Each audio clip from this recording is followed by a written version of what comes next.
ইসরায়েলের দিকে দিকে এখন শুধুই ধ্বংস। এক সময়ের সাজানো গোছানো তেল আবিব পরিণত হয়েছে যুদ্ধক্ষেত্রে। এমন নজিরবিহীন ধ্বংসযজ্ঞ আগে কখনোই দেখেনি ইসরায়েলিরা। ইরানের ছোড়া শত শত মিসাইলের অংশ পড়ে আছে ইসরায়েলের বাড়িঘর আর রাস্তাঘাটে। দেশ জুড়ে বাজছে সাইরেন।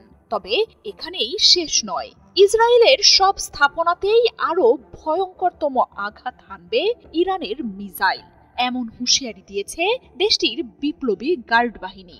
নেতানিয়াহুর দেশটিতে জাহান্নামের দরজা খুলে দেয়া হবে বলে প্রতিশ্রুতি দিয়েছে বাহিনীটি।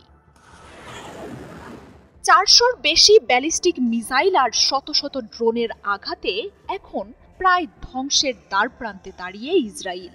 শুনশান রাস্তাঘাটে কোনো জনপ্রাণীর চিহ্ন নেই। সাইরেনের অবিরাম শব্দে মাটির নিচের বাংকার, গ্যারেজ আর সুড়ঙ্গে আশ্রয় নিয়েছেন ইসরায়েলি বাসিন্দারা। যুদ্ধের মাত্র 7 দিনে ইসরায়েলের এমন পরিণতিকে কেবল শুরু বলে জানিয়েছে ইরান।